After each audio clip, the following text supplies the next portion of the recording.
was in my comfort zone. I was doing just enough to get by. I was working on a job. They paid me just enough to keep me from quitting, and I worked just hard enough to keep from getting fired.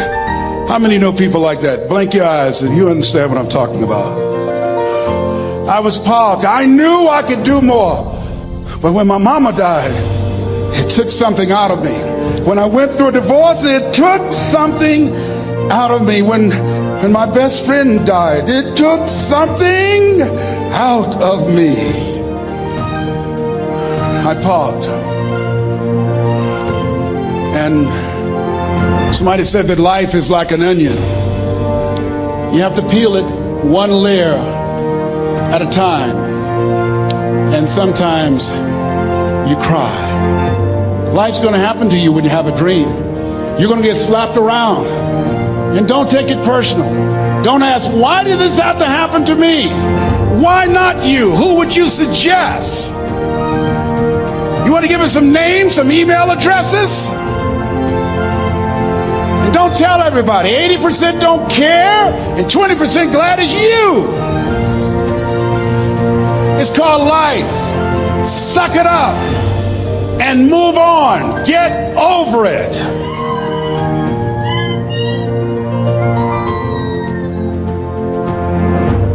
It happens to everybody.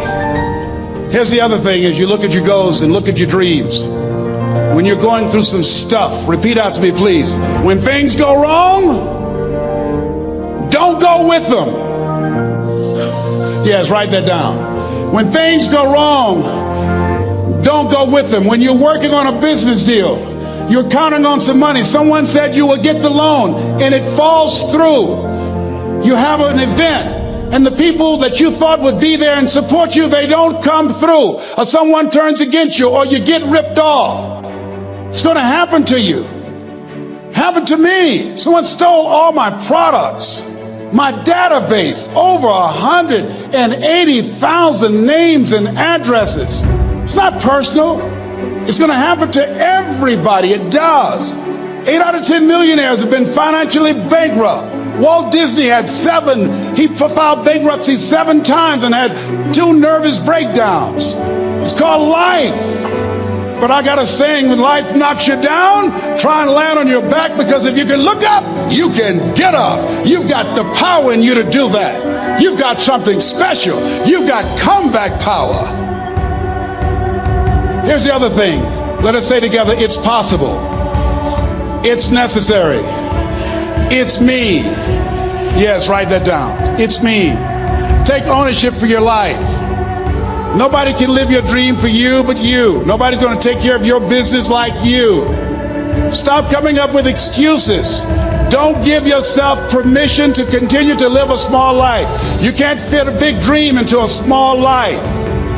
Give yourself permission to go for it, to test yourself, to challenge yourself, to live full.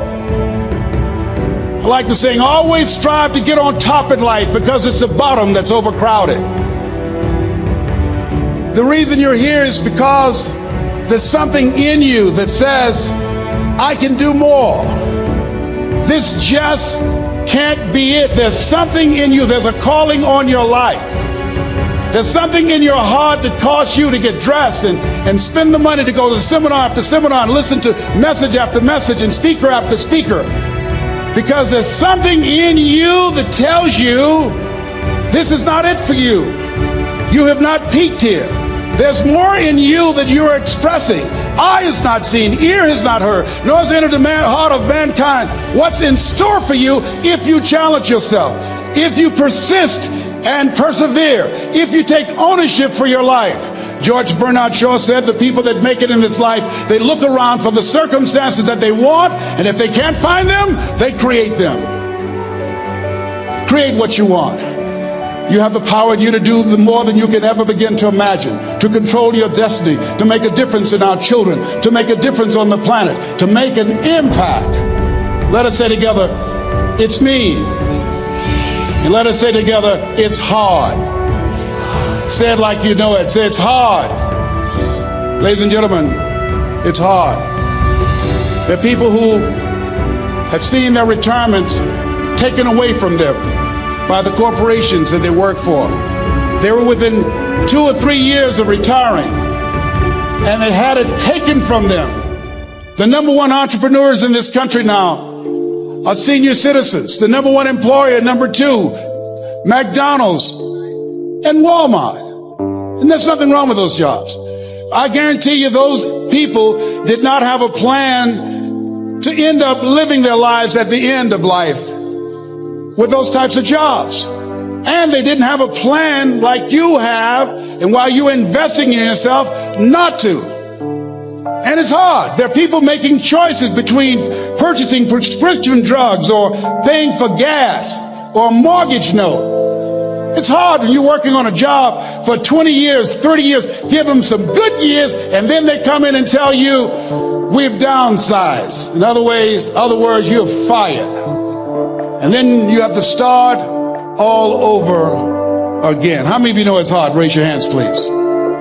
It's hard. And it's not fair. One of the things I like about T. Harv is he talks about work and investing in yourself. It's not fair when people are going up against that kind of stuff to tell them just think positive and be enthusiastic and everything will work out all right. Ain't that kind of party. It's hard. Life will put some knots on your head.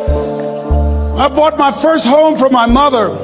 I was rushing, didn't know what I was doing, and I bought a home that had a lien against it.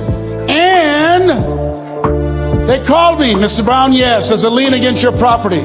We need $55,000 if you're going to stay there. Wait a minute, sir. I just bought this home. The guy told me there were no liens against it. I'm not the one that owe you the money. You should have checked that out, Mr. Brown. Come on. I called my attorney. We followed up. Yes, Les, there's a lien against the property. But he told me there were no liens. He lied, obviously. Oh, my God. He told me he wanted to help me because he admired the fact that I was buying this home for my mother and that he was adopted, and he identified with me. Les, he suckered you. He played you, man. So what? Well, would they take payment arrangements? What about $5,000 a month? They want all the money, Les. They want all the money, or you're going to have to get out. The house is going up for sheriff's sale.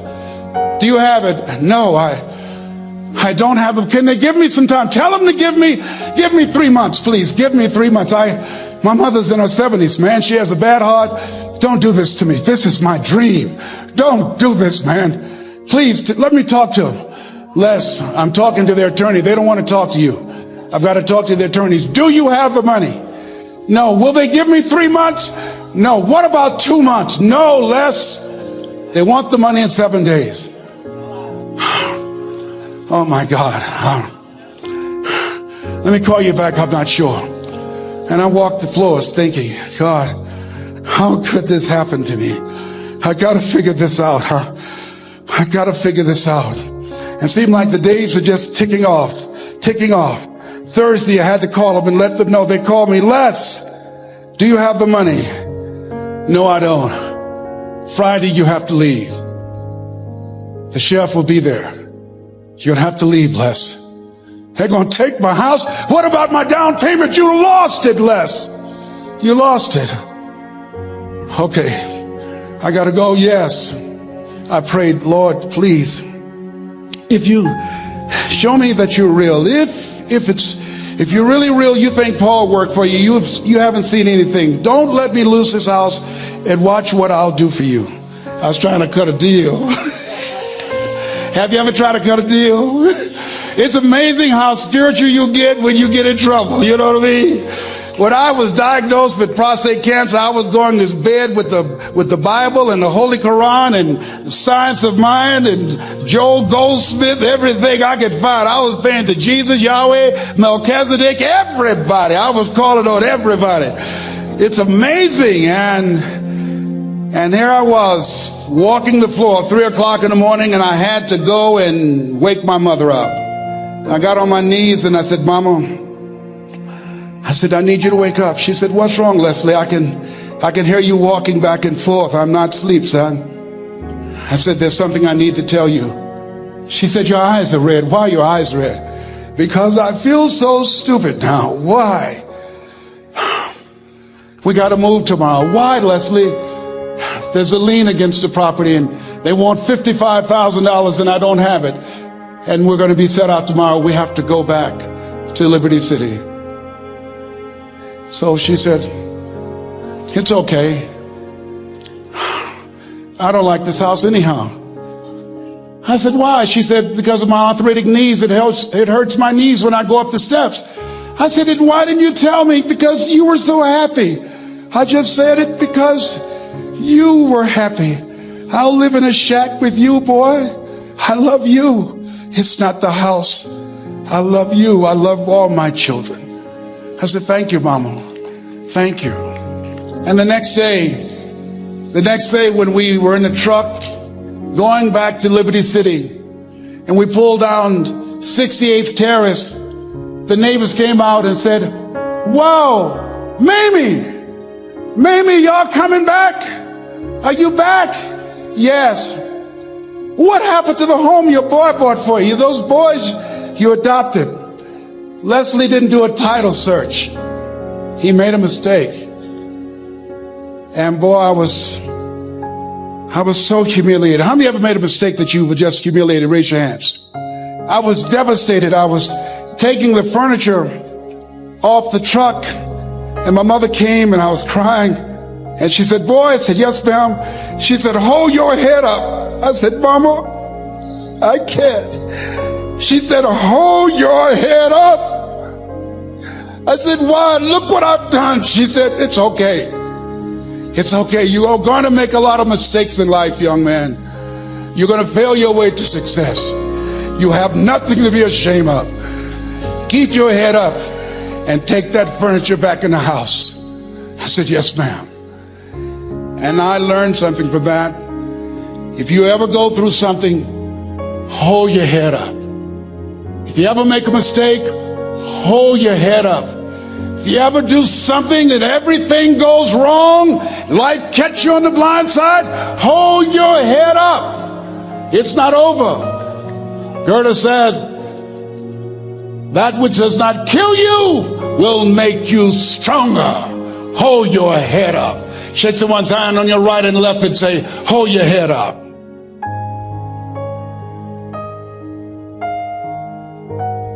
Here's something else, ladies and gentlemen. Repeat after me, please. You got to be hungry. Everybody together, you got to be hungry. I'll never forget Mr. Washington said, Mr. Brown, yes, sir. What do you want to do with your life, young man? I said, sir, I want to be a disc jockey. He said, Mr. Brown? I said, yes, sir. He said, you got to be hungry. I said, what do you mean by that? He said, people that are hungry are willing to do the things today others won't do in order to have the things tomorrow others won't have. People that are hungry are willing to invest in themselves. People that are hungry will go to seminars and workshops. People that are hungry are always searching, always seeking higher ground. So how do you want to make it? I said, I want to be a disc jockey. He says, good. Here's what to do. He said, I want you to read 10 to 15 pages of something positive every day. He said, you don't get in life what you want, you get in life what you are. You must program yourself to success. He said, I want you to listen to Earl Nightingale and Zig Ziglar. Listen, faith comes by hearing and hearing and hearing. He said, I want you to change your relationships, and I don't want you to ever lose your hunger. I said, what do you mean by that? He said, people that are hungry are unstoppable. People that are hungry are no matter what people. They make it happen no matter what. He said, I want you to listen to Paul Harvey. Who is he? He's the world's greatest communicator. Success leaves clues, young man. Always listen and follow people who are doing what it is you want to do at the level you want to do it, and learn from them. I told T. Hobb when we were standing by the stage, I said, hey man, I want to work more with you. I want you to coach me. I want to learn from you. See, I found you're never too old to learn and you're never too young to teach. Always have a thirst for learning. So I listened to Paul Harvey every day on the radio. While in school, I would go out and listen in his car. He gave me his keys. I was working to develop myself. And I continued to listen to motivational messages, and he would take me to see the late Dr. Norman Vincent Peale, who wrote the book, The Power of Positive Thinking. I toured with him before he passed. You You have something special. You have greatness within you. Don't allow your circumstances to determine who you are. Don't allow your negative thoughts to hold you back. You have something special. You can do more than you can ever begin to imagine. Dr. Peel was an incredible man. I admired him when he spoke. He gave me goosebumps. I can feel him in my heart. And I never forget, we were coming back to the school, and Mr. Washington said, Mr. Brown, yes, sir. When Dr. Peel spoke, you didn't move. When he spoke, you were hanging on every word. When he spoke, we didn't have to tell you to sit down and be quiet. Why? I said, sir, I could feel him when he talked. I felt like he was talking to me, sir. He said, he was. I said, but he doesn't know me, but he was speaking to you. Did you feel him in your heart? I said, yes, sir. He said, most people feel him in their head. If you felt him in your heart, he said, listen to him, son. Follow him, learn from him. And I would go to seminars and workshops. Anywhere I would find where Dr. Peel was, I would be in the audience. I would drive 200 and 300 miles just to hear him speak. And my dream and vision was to share the stage with him. I thought about it. What is your goal? What is your vision? I want you to hold it in mind. There's some power in that, because when I became involved in speaking, I never forget, I got a call from Og Mandino, who wrote the book, The Greatest Salesman in the World. He said, Les, I'm stuck in Philadelphia. I need to be in Kankakee. Dr. Norman Vincent Peale is appearing. I can't make it. I heard you're in Chicago. I said, yes, I am. Can you go and open for me? I said, yes, man. Oh, my God. Dr. Peale, I said, yes, I'd love to do it. And I went there and I came. I said, hi, I'm Les Brown. He said, you're not the band of renown? I said, no, I'm Mrs. Mamie Brown's baby boy. I'm here to speak. He said, come backstage. And his wife, Martha, was there. And she said, Papa, Les Brown is here, the speaker. And he said, Les Brown, shoot for the moon. Because even if you miss your land among the stars. I said, sir, that's my quote. I wrote you when I was in the 11th grade. I was a part of a special education class project. That's my quote. He said, I know. I end all my speeches with that quote. And Dr. Peel had a great sense of humor. A young man was backstage, and I had so many questions to ask him, and my mind froze up, and the young guy said, Dr. Peel, how old are you? And he was up in age. He said, Sonny, I'm 92. The young man looked at him and said, I don't know if I want to live to get 92. He said, that's because you've never been 91. So I did the things that Mr. Washington suggested. I listened to motivational tapes on a regular basis. I would go to seminars and workshops whenever Zig Ziglar and Dr. Dennis Waitley and Jim Rohn would come to town. And I said, sir, what do you want me to do now? He said, Mr. Brown, I've given you everything that I can give you. He said, develop your mind, put your money where your mouth is, continue to learn how to be an effective communicator, because once you open your mouth, you tell the world who you are. And always surround yourself with OQP, only quality people. So I went to apply for a job on Miami Beach. WMBM radio station. Milton Butterball Smith was the program director. Hello, Mr. Butterball. How are you, sir? My name is Les Brown, sir. I'd like to be a disc jockey. He said, young man, you have any journalism in your background? I said, well, no, sir, I don't. You have any experience in broadcasting? I said, no, sir, but I practice all the time, sir. Let me audition for you, sir. Let me show you how good I am. All I need is a shot, sir.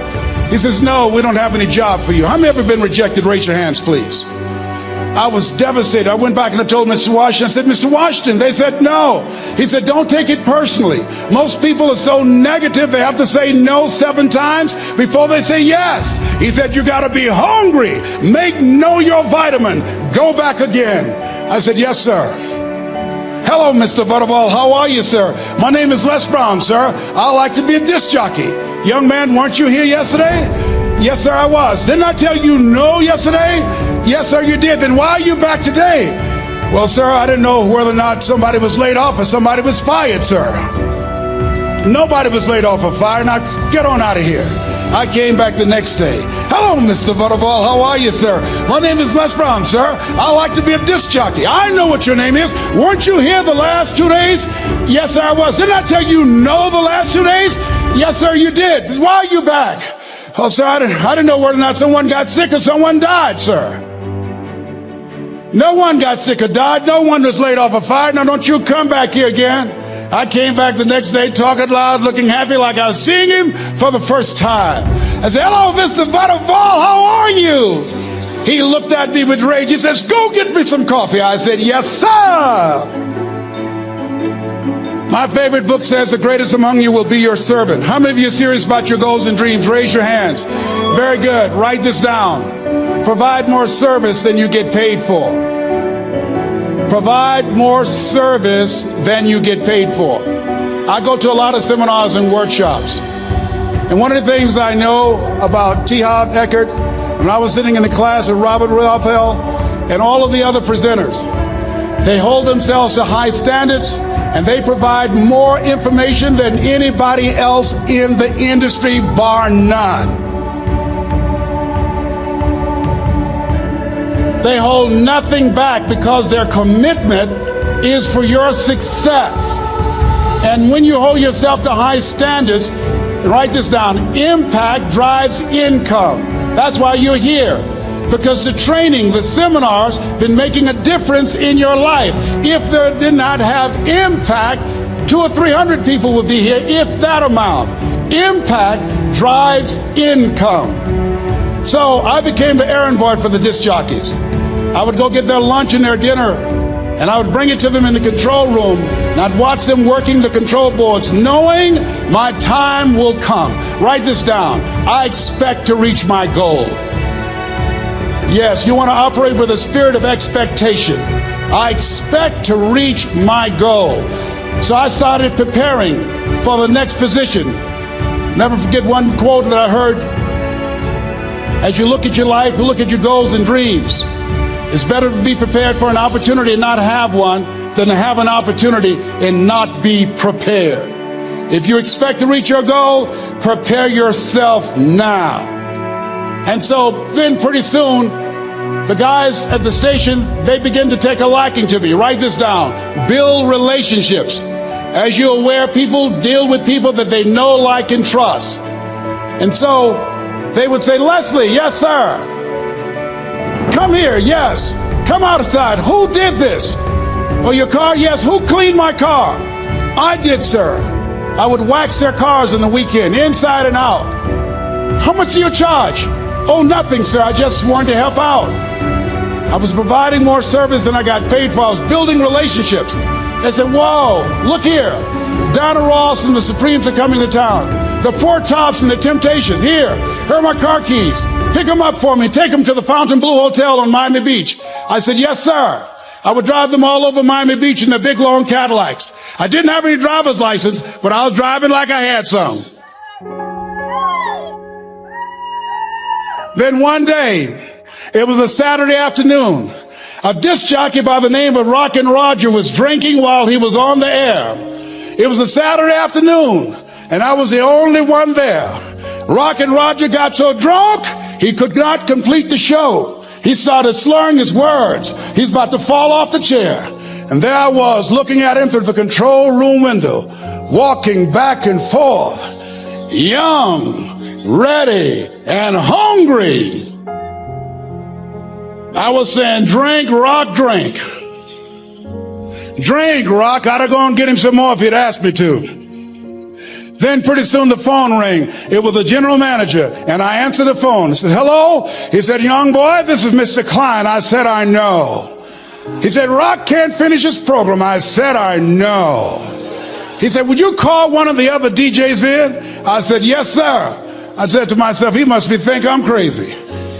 I called my mom and my girlfriend, Cassandra. I said, y'all come out on the front porch and turn up the radio. I'm about to come on the air.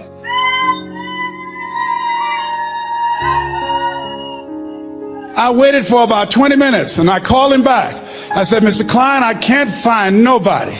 He said, young boy, you know how to work the controls? I said, yes, sir. He said, go in there and segue the record, but don't say nothing here. I said, yes, sir.